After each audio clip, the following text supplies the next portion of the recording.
Umesema kwamba na nyinyi wenyewe mmeona taarifa, mmeona kupitia mitandao au tayari mlishaianza kazi hiyo mapema? Kuhusu nini? Kuhusu hili hali ambayo ya watu ambao umesema wengine wameuawa kwenye nyumba zao na nini. Wewe hujaona? Nataka kujua kuhusu nyinyi vyanzo vyenu. Wewe hujaona? Kwa hiyo maana yake mnarejelea hizi taarifa ambazo zilikopo kwenye mitandao ya kijamii? Sio kurejelea. Sisi ni witness. Kuna baadhi ya mambo tumeyaona lakini hatuko maeneo yote.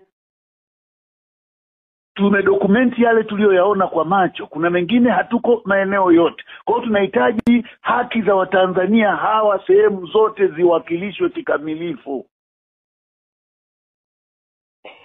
Wito wako kwa Watanzania kwa sasa ni upi, kwa sababu kumekuwa ni kama wameparalyze hivi na hiki ambacho kinaendelea kwa sasa? Mimi nawaambia Watanzania walete ushahidi. Uliofanyika ni uhalifu dhidi ya binadamu, hatutakiwi kuogopa muhalifu. Tusiogope cheo, jina au mamlaka ya mtu yeyote. Muhalifu ni muhalifu. Tushughulike kisheria. Zipo sheria za kimataifa zinazoweza kuhakikisha na kutoa haki kwa watu. Kwa hiyo ndio wajibu wa taasisi kama za kwetu kuwaambia wananchi watupe ushahidi, watupe vielelezo. Tumieni fursa za kisheria kuwajibisha na kukata pembe za wahalifu. Kumekuwa na mashambulio, watu kutokuonekana, matumizi ya risasi kabla, wakati na baada ya uchaguzi. Kumekuwa na kauli za kutokuwajibika, yani hatuoni mtu yoyote anayewajibika kuthibitisha, wengine wakituambia hakuna waliouawa ni wageni. Na kumekuwa na malalamiko kwamba watu walikuwa wakivamiwa majumbani. Sio tu kumekuwa ni malalamiko, na sisi tumeshuhudia baadhi ya maeneo. Kwa hiyo ili tupate backup za kisheria kama TLS, ili tuweze kujua ni hatua gani zichukuliwe, lazima twende kwenye jamii ya wahusika na tuweze kupata informations, kwa sababu hizo information ndizo tutakazozichakata ili tuweze kujua ni hatua gani stahiki au ushauri gani tutoe na kwa mamlaka ipi kuhusu kile tunachohisi hakikufanyika kwa namna inayostahili. Ndio sababu kubwa ya tangazo hilo, kwa sababu sisi kama TLS ni custodian wa justice, tuko kisheria, tunatakiwa kulinda haki za raia, utawala wa sheria pamoja na katiba, constitutionalism.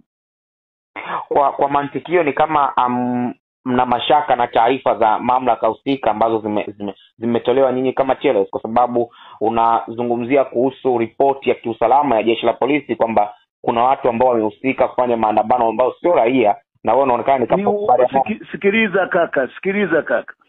Hii ni koti hivi. Sisi hatuongozwi na polisi.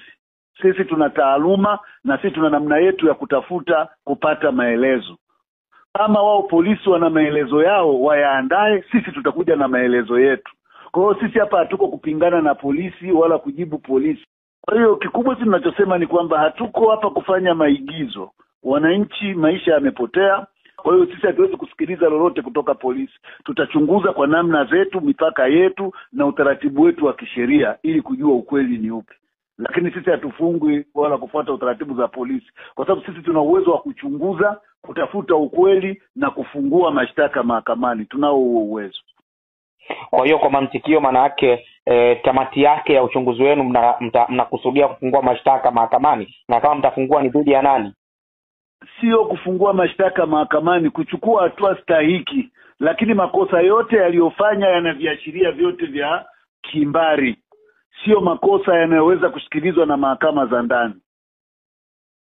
Kwa maana mnataka kukimbilia kwenye mahakama za nje? Hapana, sisi tumesema kwanza, sasa hivi hatuwezi kufikia huko. Sasa hivi tumesema tunaomba mtusaidie kuwaambia wananchi tufanye kazi, tupeleke taarifa, TLS wachakate, alafu let's not count the chicks before they hatch. Tuache vifaranga mayai yatotolewe ndio tuhesabu vifaranga.